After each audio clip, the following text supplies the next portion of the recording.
안녕하세요. 배구도사TV입니다. 현재 VNL에 참가하고 있는 우리나라 여자 배구팀은 2주차까지 1승 7패의 성적을 기록하며 험난한 여정을 이어가고 있습니다. 앞서 1주차 리뷰에서 언급한 것처럼 모랄레스호는 도쿄올림픽 이후 퇴보한 대표팀을 쇄신하고 성공적인 세대교체를 해야 하는 중요한 과제를 안고 있지만 애매한 선수 명단 소집부터 개인 능력 부족 등 우리와 라이벌이었던 일본과 실력 차이가 크게 벌어진 모습입니다. 지난 콘텐츠에서는 어떤 경기 방식과 내용에서 실력 차이가 보여졌는지를 이야기했다면 오늘은 두 국가대표팀이 어떤 과정으로 인해 차이가 생겼고 현재 대한민국 대표팀의 상황이 만들어졌는지 돌아보는 시간을 가져보겠습니다. 그리고 앞으로 어떤 방향으로 팀이 바뀌어 나가야 하는지 의견을 제시해 보도록 할게요. 일단 2주차 경기를 정리하면 첫 번째 경기인 불가리아전 3대2 패배, 두 번째 폴란드전 3대0 패배, 세 번째 터키전 3대0 패배, 네 번째 캐나다전 3대0 패배로 다시 연패 모드로 돌아섰습니다. 지난 1주차와 비교했을 때 경기력이 크게 달라지지는 않았으며 변화를 꾀하는 선수 기용이나 교체도 특별하게 보이지는 않았습니다. 모랄레스가 추구하는 방향인 중앙지향적인 플레이의 시도는 많이 보이고 있지만 그 시도가 성공적이라고 볼 수는 없는 현재 상태입니다. 모랄레스 감독의 중앙지향적인 공격은 우리나라 선수들의 역량과는 맞지 않는 전술임이 계속 드러나고 있는데요. 미들에서의 속공과 이동 공격은 어느 정도 결과를 보여준 경기도 있었지만 후위 파이프 공격의 성공률이 10% 수준으로 전혀 효과적이지 못했습니다.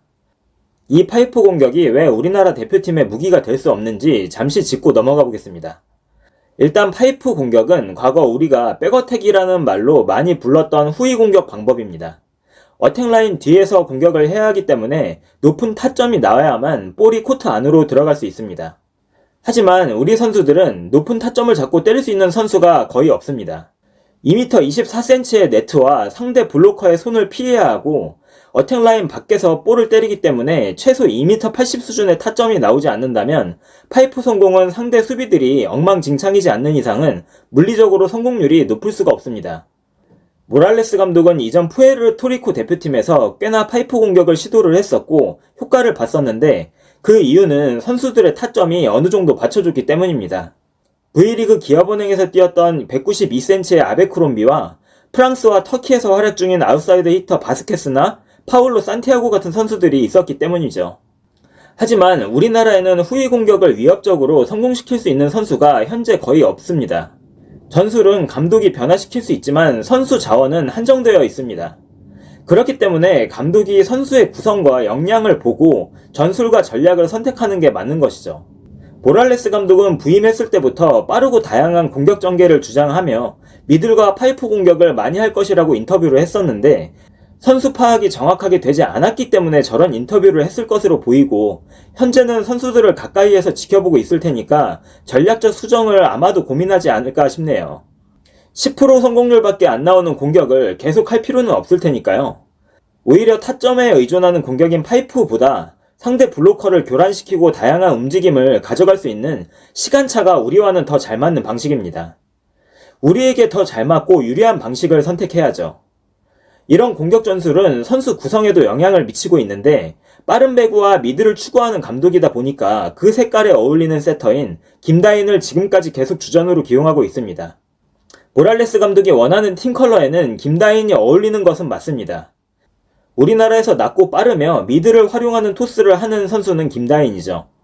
그러나 김다인은 함께 뛴 이다영과 그리고 이다영과 동일한 타점을 가진 이주아와는 호흡이 좋지만 우리나라에서 가장 높은 타점을 가진 정호영과는 몇 년째 호흡이 맞지 않고 있습니다.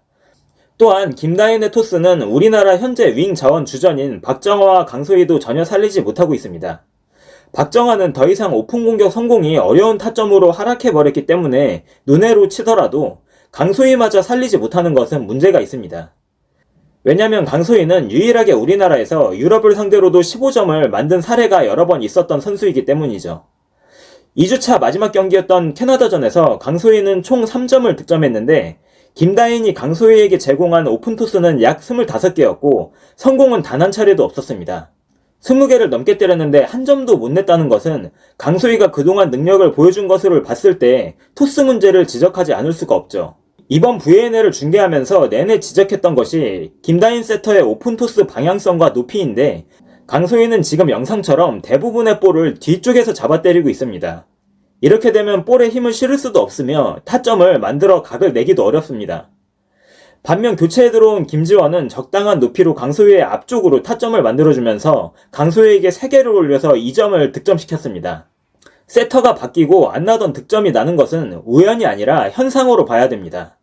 그만큼 김다인 세터의 오픈 토스는 우리나라 윙 공격수를 살리지 못하고 있습니다. 그리고 그 부분은 캐나다전 2세트 전체 공격 득점이 3점이라는 처참한 결과로 드러났습니다. 미들에서 많은 비중으로 공격을 하고 싶은 모랄레스의 마음과는 다르게 실제 경기에서 윙 스파이커를 살리지 못한다면 승리를 가져갈 수 없습니다. 경기에서 공격 득점 비중의 70% 이상을 차지하는 윙 스파이커의 공격을 버리고 득점 비중이 30% 이하인 미드를 아무리 살려봤자 경기를 이길 수 없다는 말입니다. 분명한 것은 작년 VNL, 아시안 선수권, 아시안 게임, 올림픽 예선 모든 경기의 주전 세터가 김다인이었고 지금까지도 김다인이지만 토스 스타일과 내용은 바뀌지 않았다는 것입니다. 가뜩이나 우리나라 선수들의 리시브가 안 좋아서 세팅 기회가 적고 오픈 기회가 많을 수밖에 없는데 정확도가 떨어지는 오픈 토스를 방치한다면 이길 생각이 없다고 봐도 무방하죠. 그렇기 때문에 지금보다 더 유연하게 세터를 교체하고 기용해야 합니다. 선수 기용에 대한 문제는 세터뿐만이 아니죠. 모랄레스호의 8경기를 보고 든 생각은 너무 선수 교체 패턴이 정형적이라는 것입니다. 많은 전문가들이 이야기하듯이 배구는 흐름의 스포츠입니다. 강세와 약세의 핑퐁이 오가면서 분위기를 잡아가는 팀이 승리하는 경기죠. 물론 약팀이면 그 분위기의 빈도가 적게 오는 것이고 강팀이면 많이 오는 것이 차이입니다. 그런 분위기를 전환하는 데 가장 크게 작용하는 것이 선수 교체죠. 그러나 모랄레스 감독은 20점이 도달했을 때 더블 스위칭, 10점 차가 났을 때 더블 스위칭, 이런 식으로 흐름과 무관한 형식적인 선수 교체만 반복하고 있습니다. 특히 캐나다전에서는 그 아쉬움이 더 컸는데 지난 터키전에서 홀로 4개의 블록을 잡으며 기세가 좋았던 정호영을 다시 백업으로 돌리는 선발 기용을 한 것부터 1세트 9점 차에 들어온 김지원과 김채원이 좋은 활약을 보여주며 점수차를 좁히고 있는 상황에서 다시 또 더블 스위칭을 하며 그 기세를 스스로 꺾는 역행의 교체수를 보여준 부분은 감독의 경기 흐름 파악 능력에 대해서 의심이 드는 장면이었습니다. 캐나다전 뿐만이 아니라 이전 대부분의 경기에서도 선수 교체로 경기 흐름을 바꾸는 장면은 거의 나오지 않았습니다. 현재 VNL을 보면 브라질, 미국, 일본 같은 강팀들도 상황에 맞게 굉장히 빠른 선수 교체 타이밍을 잡고 다시 분위기를 반전시키는 모습들을 많이 보여주는데 우리나라는 단 한 번도 그런 장면이 나오지 않았고 그런 장면이 나오려고 하면 다시 재교체를 하는 악수를 반복하고 있죠. 그리고 1주차 중국전에 나온 3세트 매치 포인트 상황에서 백업 선수들을 마지막 실점 처리용으로 코트에 넣는 장면도 보기가 참 안 좋았습니다. 1점 남은 상황에서 들어간 선수들에게 뭘 바라는 건지도 모르겠고 오히려 자존감만 떨어뜨리는 형식적인 교체는 한숨만 나오는 감독의 선택이었습니다. 이런 감독의 교체 전술도 문제지만 가장 본질적인 문제는 애초에 선수 선발을 잘못했기 때문이라고 보여지는데요. VNL 16명의 선수 중에서 코트에 온전히 풀로 1세트 이상 밟아보지 못한 선수가 이선우, 박수현, 박사랑, 김지원, 최정민, 문지윤, 표승주까지 7명이나 됩니다. 선수들의 컨디션과 몸 상태를 확인하고 선발했는지 의문이 들고 그런 기용 방식은 주전을 고정해서 한다는 의미밖에 해석이 되지 않죠. 주전이 아니면 잘하더라도 계속 교체당해야 한다는 것은 잘못된 선수 선발의 증거이거나 감독의 주전 멤버 고집이라는 해석밖에 되지가 않습니다. 저는 애초에 우리나라 여자 배구의 목표를 미래지향적으로 설정하고 세대 교체를 위한 선수 명단을 꾸려야 한다고 이야기를 했었습니다.